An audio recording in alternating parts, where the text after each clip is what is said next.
사도행전 20장 28절부터 38절까지 신약성경 223쪽에 있습니다. 사도행전 20장 28절부터 38절까지의 말씀, 우리 같이 한 목소리로 천천히 하나님의 말씀을 봉독하겠습니다. 같이 하나님의 말씀을 봉독합니다. 여러분은 자기를 위하여 또는 온 양떼를 위하여 삼가라. 성령이 그들 가운데 여러분을 감독자로 삼고 하나님이 자기 피로 사신 교회를 보살피게 하셨느니라. 내가 떠난 후에 사나운 이리가 여러분에게 들어와서 그 양떼를 아끼지 아니하며 또한 여러분 중에서도 제자들을 끌어 자기를 따르게 하려고 어그러진 말을 하는 사람들이 일어날 줄을 내가 아노라. 그러므로 여러분이 일깨어 내가 3년이나 밤낮 쉬지 않고 눈물로 각 사람을 훈계했던 것을 기억하라. 지금 내가 여러분을 주와 및 그 은혜의 말씀에 부탁하노니 그 말씀이 여러분을 능히 든든히 세우사 거룩하게 하심을 입은 모든 자 가운데 기업이 있게 하시리라. 내가 아무의 은이나 금이나 의복을 탐하지 아니하였고 여러분이 아는 바와 같이 이 손으로 나와 내 동행들이 쓰는 것을 충당하여 범사에 여러분에게 모본을 보여준 바와 같이 수고하여 약한 사람들을 돕고 또 주 예수께서 친히 말씀하신 바 주는 것이 받는 것보다 복이 있다 하심을 기억하여야 할지니라. 이 말을 한 후에 무릎을 꿇고 그 모든 사람들과 함께 기도하니 다 크게 울며 바울의 목을 안고 입을 맞추고 다시 그 얼굴을 보지 못하리라 한 말로 말미암아 더욱 근심하고 배에까지 그를 전송하니라. 아멘. 우리 함께 기도하고 하나님 말씀 나누겠습니다. 거룩하신 아버지 하나님, 이 새벽에 우리를 다시 한번 깨워주시고 기도할 마음을 주시고 또 실제로 기도할 수 있도록 이 자리에 불러주신 은혜 진심으로 감사를 드립니다. 우리의 기도가 필요해서 우리를 이 자리에 부르신 줄로 믿사오니 하나님 앞에 우리들의 삶의 개인적인 문제를 내려놓고 또 우리들의 기도가 필요한 분들을 위해 함께 기도할 때 오늘도 우리를 찾아오시고 만나주신 하나님 만나는 복된 시간 되게 하여 주옵소서. 이 시간 특별히 하나님의 말씀을 듣습니다. 이 말씀이 내게 주시는 말씀으로 들려지게 하시고 이 말씀 붙들고 하나님 앞에 나아갈 때 우리 영혼이 살아나고 다시 하나님께 기도가 회복되고 다시 하나님 앞에 우리의 신앙이 반석 위에 든든히 세워지는 복된 시간 되게 하여 주옵소서. 예수님의 이름으로 기도하옵나이다. 아멘. 오늘 기도회 후에 6시 30분에 정해진 장소에서 오이코스 리더 모임이 있습니다. 여러분 지금까지 사시면서 많이 느끼셨겠지만 저 또한 그런 것이 우리 인생은 늘 영적인 전쟁터와 같다는 겁니다.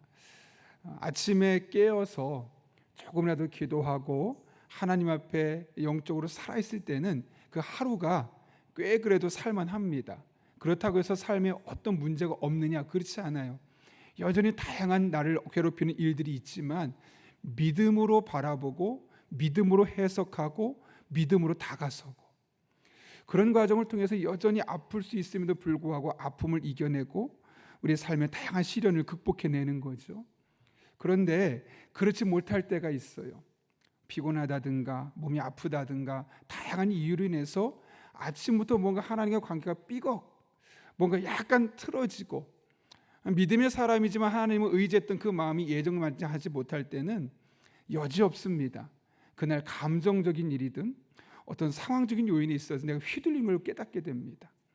자그만 일에도 화를 낼 때가 있고 아무렇지 않은 것을 계속 근심하고 걱정하기도 하고 그런 삶을 보면서 우리의 삶은 정말 영적인 전쟁 가운데 있구나. 그래서 내가 아침에 깨어서 어떻게 시작하느냐 이거에 따라서 나의 하루가 승리를 경험하는 인생이 될 수 있고 평범하거나 그 이하의 삶을 살아갈 수 있다는 것을 늘 경험하게 됩니다.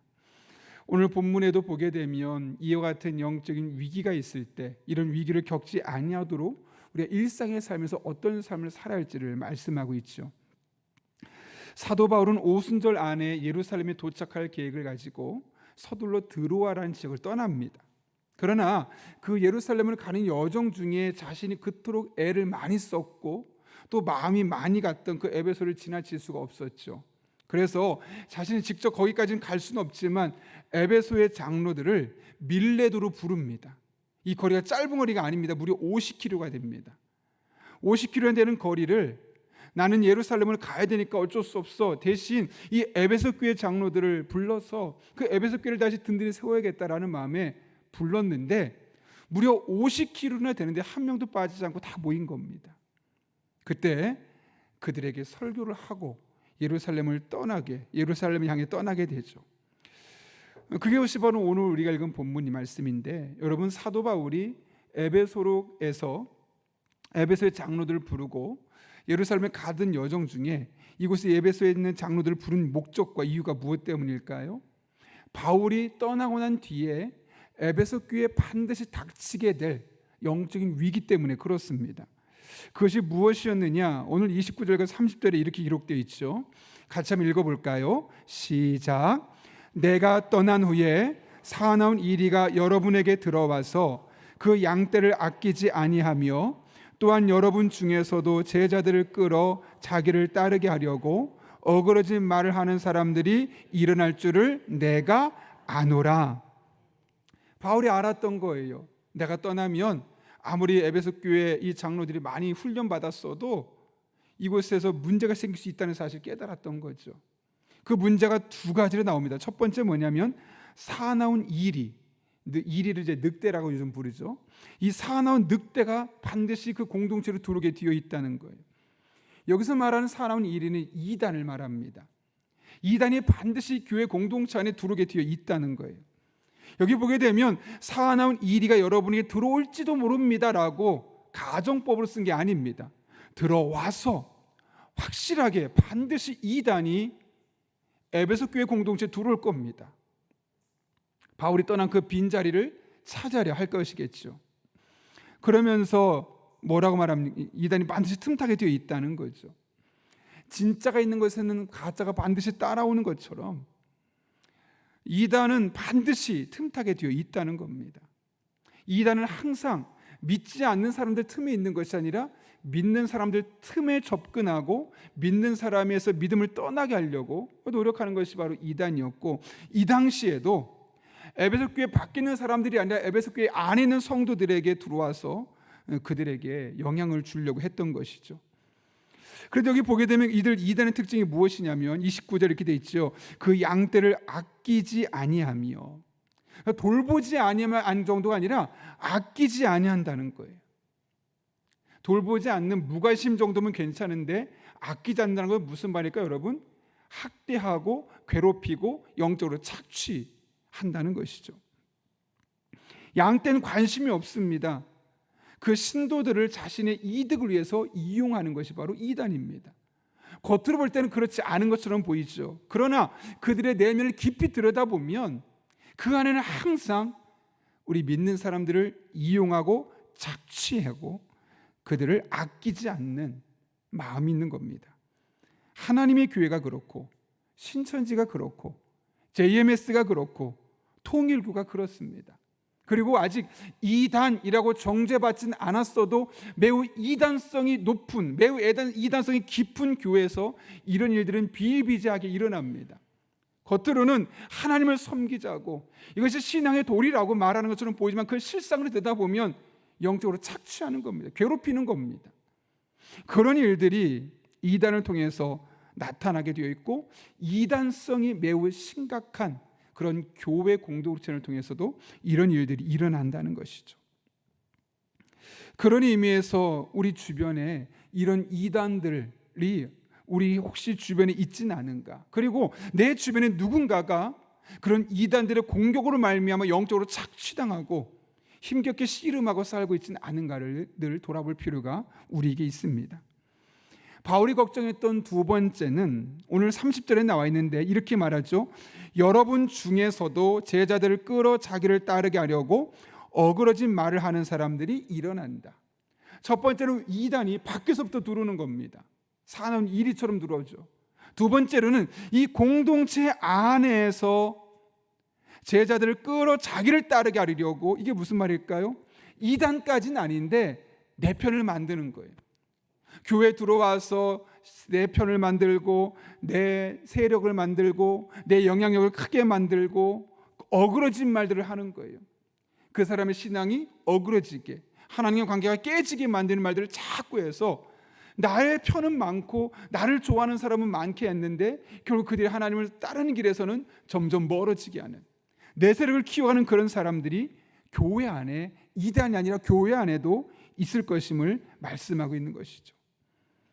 여러분, 잘못 사귀면 우리의 신앙을 무너뜨리는 사람들이 있습니다. 교회 안에 있다고 모든 사람이 다 좋은 사람 아닙니다. 잘 들여다보면 자꾸 자기 이야기를 하면서 나는 괜찮은 사람처럼 이야기하면서 나에게 가까이 오라고, 나랑 함께하면 좋을 거라고 편을 만드는 사람 옆에 가면 그거는 결국 내 영혼을 망치는 일입니다. 교회는 가족 공동체임은 분명하지만 그럼에도 불구하고 교회 안에서 자꾸 자기 세력을 만들려고 하는 사람, 내 영향력을 키워가려고 만드는 사람, 하나님을 어떻게든 잘 믿게 하려기보다는 나를 의지하게 만들어서 내가 교회에서 편하게 하려고 하는 사람, 그런 사람들을 교회에서도 조심해야 함을 말씀하고 있는 거죠. 왜요? 그들의 의도는 철저하게 자신의 영향력을 키워서 성도를 이용하려고 하기 때문에 그렇습니다. 사도 바울은 에베소 교회 안에 이런 일이 일어날지도 몰라서가 아니라 반드시 일어날 것을 알았습니다. 그래서 이 같은 일들을 막을 수 있는 두 가지 영적인 비책을 우리에게 보여주고 있죠. 그것이 무엇입니까? 첫 번째로는 늘 자신을 성찰해야 된다는 거죠. 오늘 본문 28절 보십시오. 바울이 뭐라고 말하냐면, 여러분은 자기를 위하여 또는 온 양떼를 위하여 삼가라 라고 이야기합니다. 여기 삼가라라는 단어의 헬라어가 프로세케테라는 단어를 썼어요. 주의하다, 경계하다라는 뜻을 갖고 있어요. 이것이 현재 명령형이에요. 이게 뭐냐면 한 번쯤 관심 가져가 아니라 계속해서 주의하라는 거예요. 계속해서 경계하라는 거죠. 내 영적인 상태가 어떤지, 내 삶이 지금 이대로 그냥 살아도 괜찮은지, 물론 남들이 볼 때는 그 정도면 신앙생활 꽤 괜찮고 준수하고 나쁘지 않아요 라고 말할 수 있겠지만 정말 진지하게 물어보는 겁니다. 내 영적인 상태가 정말 이대로 괜찮을까? 내가 그냥 이대로만, 이 정도만 살아도 정말 괜찮은 삶을 사는 걸까? 아니면 이대로 살다가 내 인생 큰일 나는 거 아닌가? 늘 삼가라는 거예요. 자신을 주의해보고 자신의 신앙을 경계해보라는 거예요. 그리고 나서 그에 합당한 삶을 살기 위해 영적인 각성이 우리에게 필요하다는 거죠. 여러분, 우리가 건강도 늘 내 몸에 뭔가 조금 이상이 생기면 얼른 병원을 찾아가거나 빨리 운동을 하거나 좋은 음식을 먹거나 해서 회복시키려 하지 않습니까? 그렇게 예민해지는 것처럼 우리의 영적인 상태, 영적인 건강을 늘 체크하면서 살아가야 할 그런 삶의 자세가 우리에게 필요하다는 것이죠. 왜 이렇게 해야 될까요, 여러분? 오늘 보면 28절 계속 보면 이렇게 말합니다. 성령이 그들 가운데 여러분을 감독자로 삼고 하나님이 자기 피로 사신 교회를 보살피게 하셨기 때문이라고요.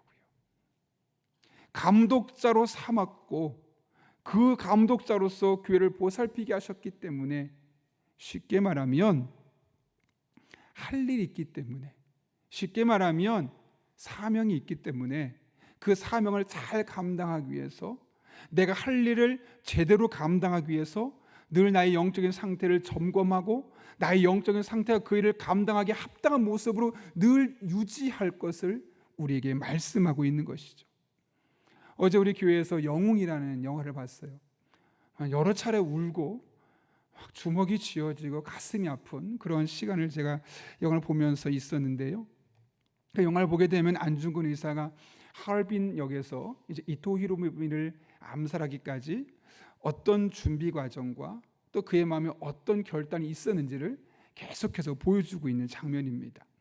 처음에 보면 손가락, 여러분 잘 아시는 것처럼 네 번째 손가락을 자르죠. 동지들끼리 모여서 결단을 하고 매일 칼을 던지는 연습, 총을 쏘는 연습, 체력 연습 계속 훈련합니다. 어쩌면 그렇게 해외까지 가서 숨어서까지 그렇게 할 필요가 있을까? 어차피 그 당시 눈으로 볼 땐 독립이 쉽지 않은데 그냥 주어진 일상을 열심히 살아가는 것도 만만치 않은 시대인데 굳이 그렇게까지 하면서 독립운동을 해야 되나 싶을 정도로 쉽지 않은 시간을 살아갑니다. 어머니를 뒤로 하고 아내를 뒤로 하고 세 자녀를 뒤로 하고 만주 땅에 가서 그렇게 독립운동을 하는 모습들을 보여주는 거죠. 맹훈련을 합니다. 대충 하는 것이 아니라 늘 자신의 상황을 점검하며 언제 어떻게 전쟁을 치룰지 모르기 때문에 늘 자신의 몸 상태를 만들어 놓는 것이죠. 그 이유가 무엇 때문일까요, 여러분? 뭐 근육을 보여주려고, 내가 얼마나 칼을 잘 던지는지, 내가 얼마나 총을 잘 쏘는지, 내가 얼마나 다양한 해외 생활을 경험했는지 보여주려고 하는 겁니까? 그렇지 않죠. 나라를 지켜야 한다는 그의 사명이 있기 때문에 그렇죠. 여러분, 우리도 마찬가지 아니겠습니까? 하나님께서 우리에게 맡겨진 일이 있습니다. 하나님께서 우리에게 맡겨주신 영적인 사명이 있습니다. 그것은 다른 누가 할 수 있는 것이 아니라 나만 할 수 있는, 내가 해야만 하는 일이기 때문에 나에게 생명을 주셨고 그 생명을 붙들고 오늘 내가 살아서 이렇게 살아가는 겁니다. 그 사명이 있기 때문에 우리 또한 늘 영적으로 깨어서 나의 영적인 상황을 점검하고 확인하고 그 신앙이 떨어지지 않도록 그 사명을 감당하는 데 여전히 부족함이 없도록 몸부림쳐야만 하는 것이죠. 솔직히 목사도 기도하는 게 좋을까요? 쉬고 싶을까요? 종종 미국에 있는 저의 동기들 혹은 동생들 이야기 들으면 나도 미국 교회에서 목회해보고 싶다 생각이 들어요. 편하거든요. 새벽에 안 일어나도 되고 그냥 낮에 아침에 나와서 성도들 신방하지 않아도 되고 딱 설교만 하면 끝나거든요. 뭐 상담할 필요도 그렇게 많지도 않아요. 한인교회를 하지만 무엇보다 새벽에 너무너무 피곤한데 새벽기도 안 나와도 되거든요. 그럴 때가 종종 있었어요. 그런데 최근에 늘 느끼는 거는 뭐냐면 그럼에도 불구하고 새벽에 어떻게 하든 기도하려고 하는 것, 새벽에 기도 못했으면 교회 와서 어떻게 하든 내 영적인 상태를 끌어올리려고 노력하는 것, 특히 어느 날 하루에 2번, 3번 사람들을 만나면서 상담을 해야 되는 때 혹은 신방을 해야 되는 때가 있으면 그런 날은 더더욱 신방 전까지 영적 상태를 최대한 끌어올립니다. 마치 운동선수가 시합에 바로 나가기 직전에 그 전까지 팔굽혀펴기하고 몸의 근육의 힘을 탄탄히 모아놓는 것처럼 그렇게 하는 이유가 무엇 때문일까요, 여러분? 나 이런 사람입니다. 그것 때문일까요? 오늘 만나는 성도들에게 하나님의 마음을 제대로 전해줄 수 있고 하나님의 뜻을 어떻게 하면 조금 더 가깝게 전해줄 수 있을까? 오늘 신방하는 성도의 가정에 내가 그냥 하고 싶은 말씀이 아니라 그래도 이 상황 속에 하나님께서 이 가정에 이 성도에게 어떤 말씀을 주시길 원할까? 그걸 알아차리려면, 그걸 깨달으려면 조금 더 영적으로 깨어 있어야 되기 때문에 그 영적인 상태를 유지하기 위해서 어쩔 수 없이 기도해야 하는 거 아니겠습니까, 여러분? 쉬고 싶지만, 기도하고 싶지 않지만, 그냥 편안한 일상을 살고 싶지만 그 사명이 있고 그를 감당해야 되면 해야 되는 것이기 때문에 기도해야 되는 거 아닐까요? 여러분, 우리에게 사명이 있습니다. 물론 각각의 사람들마다 약간씩 다를 수 있겠지만 그 사명을 감당하기 위해서는 우리에게 영적인 능력이 필요합니다. 그 사명을 감당하기 위해서는 우리에게 성령 충만함이 필요하고 그 사명을 감당하기 위해서는 내 신앙을 끌어올려서 그 사명을 감당할 수 있는 수준에까지 계속 맞춰야 되는 그런 수고가 우리에게 필요합니다. 그러지 않으면 겉으로는 그 사명을 감당하는 것처럼 보일 수 있겠지만 실상은 그 사명을 감당할 수 없는 겁니다. 여러분, 오늘 굳이 50km나 되는 거리에 굳이 바울이 에베소에 있는 장로님들을 왜 불렀겠습니까? 이 사명이 있다는 걸 가르쳐 주는 거예요. 그냥 열심히 산다고, 열심히 돈 벌고 열심히 일상의 삶을 산다고 되는 게 아니라는 거예요. 영적인 전쟁이 있다니까요. 사안한 이리가 들어온다니까요. 성도들의 영혼을 황폐하게 만든다니까요. 아니, 교회 공동체 안에도 자신의 이득을 위해 성도를 이용하는 사람들이 있다니까요. 그냥 두면 성도들 인생이 망한다니까요. 그러니 50kg지만 오세요. 오셔서 기도해야죠. 오셔서 그 사명 감당할 수 있는 영적으로 깨어 있어야죠. 말씀할 수밖에 없는 거예요, 여러분. 제가 왜 토요일마다 여러분 나와서 기도하자고 할까요, 여러분? 사명이 있으니까요. 기도하지 않으면 무너지니까요. 기도하지 않으면 그리스도인처럼 살지 않으니까요. 목사지만 목사답게 살지 못하고, 장로지만 장로답지 못하고, 안수 집사만 권사지만 리더지만 리더답지 못하니까요. 안 된다고만 하지 마시고, 어렵다고만 하지 마시고, 영적으로 끌어올리는 겁니다. 그러면 감당할 수 있게 달라고 늘 영적으로 점검하고 하나님의 은혜를 구하는 겁니다, 여러분. 감사한 건 50kg나 되는데 피곤할 텐데 장로님들이 다 모였다는 거예요. 저는 제 성격으로 이런 말 잘 못하는 사람입니다. 그런데 해야겠습니다. 이틀 전에 친구한테 전화가 왔어요. 그 친구 집은 목사임에도 불구하고 사모님이 월 1,000만 원 넘게 버는 그런 친구인데, 1시간 정도 전화 통화를 하다가 잘 지내니? 잘 지내지, 열심히 살고 있어. 막 하다가 열심히 기도한다, 뭐 열심히 내가 여러 가지 고민이 있다 이야기를 하니까 그 친구가 저한테 그러더라고요. 덕환이는 그런 사람이 아니잖아. 그러면서 신학대학원 다닐 때 제가 보였던 모습을 다시 떠오르게 하는 거예요. 너 고민이 있으면 기도했던 사람이잖아. 우리 동기 중에 기도 시간 1등을 하고 싶다고 얘기했던 사람이잖아. 그리고 지금까지 그렇게 기도해왔던 사람이잖아. 근데 왜 고민해? 기도하면 되잖아 라고 이야기를 하더라고요. 여러분, 독립군이 나라를 위해 늘 깨어 훈련하듯 영적으로 깨어 기도하며 나아갈 때 우리 한 사람 한 사람이 우리 교회 공동체 안에 우리들의 삶의 영적인 독립군이 될 수 있기를 바랍니다. 하나님 반드시 그렇게 일어선 우리의 믿음과 신앙을 통해서 하나님의 뜻을 온전히 이뤄갈 것입니다. 두 번째로, 우리가 영적인 이런 전쟁에서 승리하기 위해서는 일깨어 말씀을 기억해야 합니다. 오늘 31절 말씀 보면 바울이 이렇게 말합니다. 같이 한번 읽어볼까요? 시작. 그러므로 여러분이 일깨어 내가 3년이나 밤낮 쉬지 않고 눈물로 각 사람을 훈계하던 것을 기억하라. 여기 뭐라고 말합니까? 일깨어 라고 말합니다. 일깨어 기억하라. 동사는 크게 두 가지예요. 일깨어, 이게 무슨 말이냐면 헬라 원문을 보게 되면 잠에서 깨어나다는 뜻을 갖고 있어요. 왜 이 말을 하는 걸까요, 여러분? 영적으로 잠들어 있었다는 거예요. 만약 그렇지 않았다면 일깨어라는 말을 하지 않았겠죠. 지금 잠에서 깨어나십시오. 그래서 내가 3년 동안 밤낮 쉬지 않고 눈물로 각 사람을 훈계했던 것을 여러분이 기억하셔야만 합니다. 이렇게 영적으로 깨어 있으라고 권면하고 있는 것이죠. 그런데 영적으로 깨어 있어서 무엇을 하라고 이야기합니까? 31절, 32절, 특별히 32절은 이렇게 말합니다. 같이 읽습니다. 지금 내가 여러분을 부탁하노니 그 말씀이 여러분을 능히 든든히 세우사 거룩하게 하심을 입은 모든 자 가운데 기업이 있게 하시리라. 아멘. 3년 동안 배운 하나님의 말씀을 기억하라는 거예요. 왜요? 그 말씀이 우리를 든든히 세워줄 것이기 때문이다 라고 이야기하고 있는 것이죠.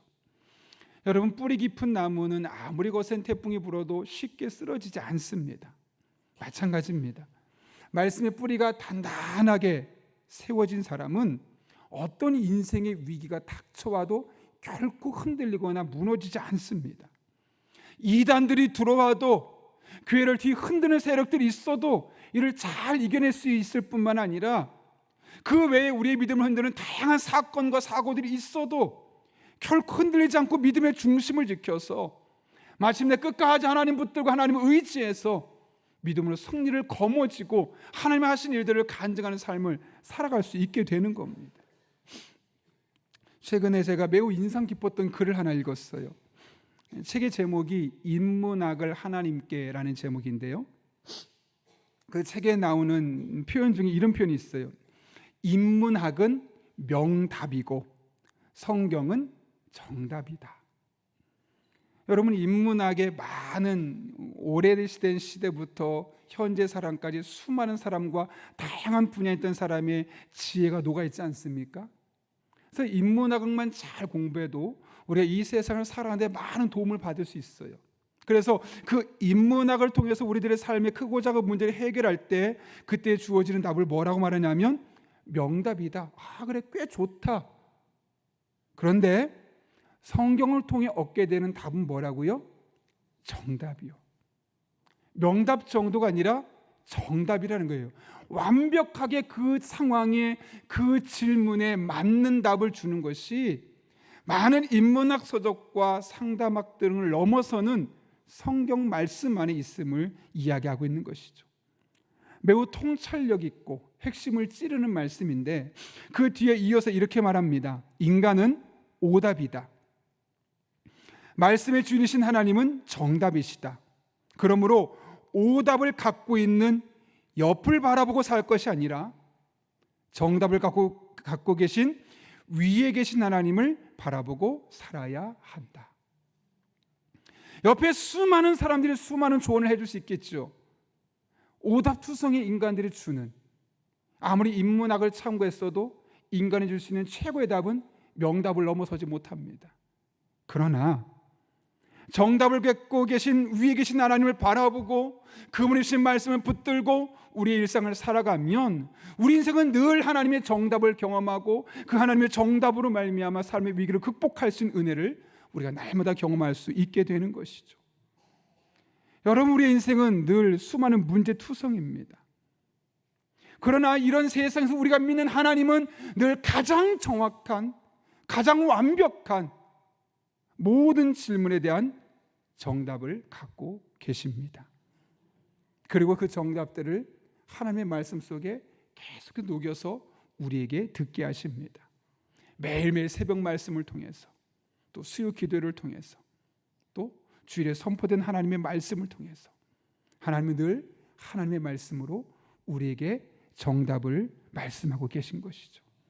그래서 그 말씀을 붙들고 그 말씀을 묵상하고 그 말씀대로 살면 우리는 반드시 우리의 삶의 다양한 문제들에 대한 하나님의 정답을 경험하게 될 것입니다. 21세기 교회 연구소와 또 목회 데이터 연구소가 예수님 믿는 청년 700명을 대상으로 설문조사를 했어요. 근데 그 중에 40.4%가 성경 말씀을 지키며 살면 이 세상에서, 이 사회에서는 성공할 수 없다. 말씀대로 살면 목사님 우리 성공하지 못해요. 그러니 나는 말씀대로 살 수 없어요 라는 거죠. 그러면서 그 중에 61%는 성경 말씀을 지키며 사는 사람을 내 주위에서는 별로 없는 것 같다. 700명 중에 약 60% 되는 청년들이 본 거예요. 우리 주변의 부모님을 보고 주변의 똑같은 청년들을 보고 다양한 사람들을 보았더니 약 60% 이상 되는 사람들은 말씀을 듣긴 하는 것 같은데 그 말씀을 지키며 사는 것 같지 않다는 거죠. 그들만 보아도 말씀 지키며 사는 것은 오히려 성공하게 하는 것이 아니라 성공할 수 없게 만드는 것이다라는 그런 부정적인 인식이 우리 청년들의 의식 속에 깊이 물들어 있다는 거죠. 그런데 여러분, 정말 그렇습니까? 성경이 우리에게 보여주는 바가 무엇입니까? 구약과 신약을 곰곰이 또 세심하게 읽어보십시오. 그 성경 속에 나왔던 사람들이 은혜를 경험하고 승리를 경험하고 하나님의 은혜를 선포할 때 동일하게 그들이 외쳤던 것은 그들의 심령성에 살아있는 하나님의 말씀이 있었다는 거예요. 여러분, 신앙생활은 그냥 열심히 사는 게 아니에요. 이 하나님의 말씀이 뿌리를 내리고 그 말씀 안에서 그 말씀 붙들고 우리에게 주어진 인생의 풍파들을 믿음으로 극복해 나아가는 거예요. 그럴 때 그 말씀은 살아있고 활력 있는 말씀으로 저와 여러분의 영혼을 쪼개고 저와 여러분의 삶에 하나님의 은혜의 에너지를 공급해 주실 것입니다. 저는 시편 19편이나 시편 119편을 종종 읽습니다. 그 안에 다윗이 하나님의 말씀을 곱씹고 그 말씀대로 살 때 경험했던 놀라운 은혜들, 정말 송이꿀보다 더한 하나님의 말씀의 은혜가 그 안에 다 기록되어 있지 않습니까? 그것을 단순히 다윗이니까 끝내지 마시고 하나님, 이 시편 19편과 119편에서 다윗이 고백했던 이 고백과 간증이 오늘 저의 간증이 되게 하여 주옵소서. 답 없는 인생, 문제투성인 인생 속에서 명답을 넘어서 정답을 주신 하나님의 그 은혜가, 그 축복이 하나님의 말씀을 붙들고 나가는 나의 삶에 늘 가득하게 하여 주옵소서. 그렇게 말씀 안에 살아갈 때 말씀을 통해 하나님의 정답을 경험하는 저 여러분 될 수 있기를 예수님의 이름으로 축원합니다. 함께 기도하겠습니다. 거룩하신 아버지 하나님, 오늘도 우리를 주님 전에 불러주시고 함께 하나님을 찬양하며 예배하며 말씀 붙들고 기도할 수 있는 은혜 주신 것 진심으로 감사를 드립니다. 우리 한 사람 한 사람이 영혼을 붙잡아 주시고 온전히 하나님만 바라보며 의지할 수 있는 복된 시간 되게 하여 주옵소서. 예수님의 이름으로 기도하옵나이다. 아멘.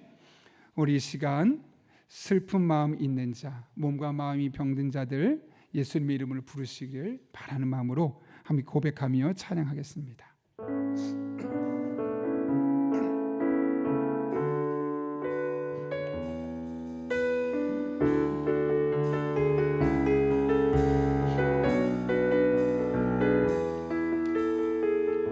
슬픈 마음 있는 자, 슬픈 마음 있는 자, 몸과 영혼 병든 자, 사마는 마음으로 누구든지 우리 한 영혼 한 영혼을 바라보며 나는 너를 사랑한다 말씀하시고 나 한 사람을 위해서라도 십자가를 지셨을 예수님의 십자가를 기억하며 그분의 이름 앞에 나아갑니다. 다시 한번 슬픈 마음 있는 자, 슬픈 마음 있는 자, 몸과 영혼 병든 자, 예수님의 이름을 부르십시오. 누구든지 부르시오. 아멘. 예수 이름 부르시오. 그 이름을 믿는 자, 그 이름을 부르는 자, 그가 어떤 사람이든 그는 구원하오. 예수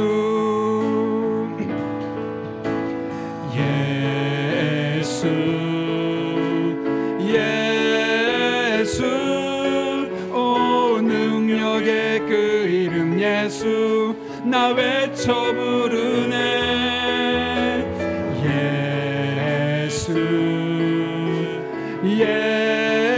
예수 오 구원의 그 이름 예수 나 외쳐 부르네.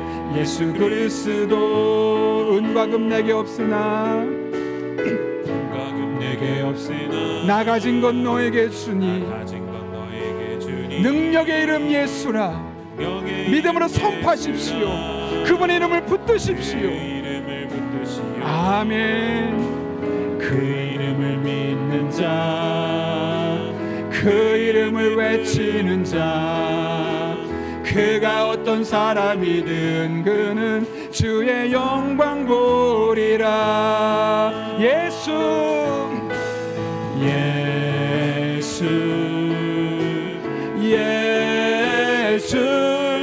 오 능력의 그 이름 예수 나 외쳐 부르네.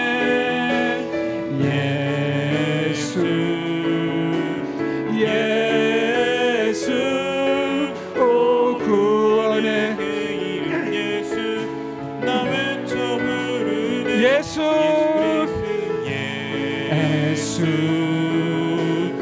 예수 오 능력의 그 이름 예수 나 외쳐 부르 예수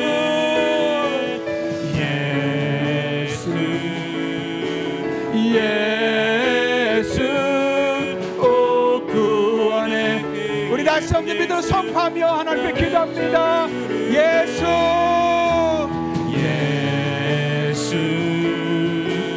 예수 오 능력의 그 이름 예수 나 외쳐 부르 예수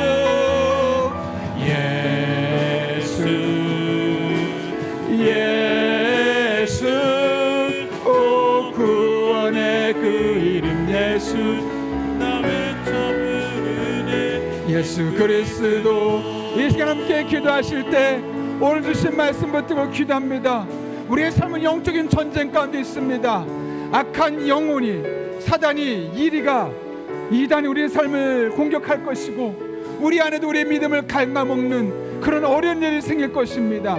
그럴 때 이와 같은 일을 우리가 온전히 이겨낼 수 있도록 늘 우리의 믿음을 성찰하며 하나님 앞에 나아가는 그런 복된 삶 될 수 있게 해달라고 늘 깨어 기도하며 모든 인생의 정답을 꺼고 주신 하나님 말씀을 붙들고 그 말씀을 의지하며 살아갈 수 있게 해달라고 오늘도 성령으로 충만케 하시고 마땅히 기도할 바를 알아서 기도할 때 모든 것을 합력해 선을 이루시는 하나님의 놀라운 은혜가 우리들의 삶 가운데 경험될 수 있게 해달라고 우리들의 문제가 있습니다. 아픔이 있습니다.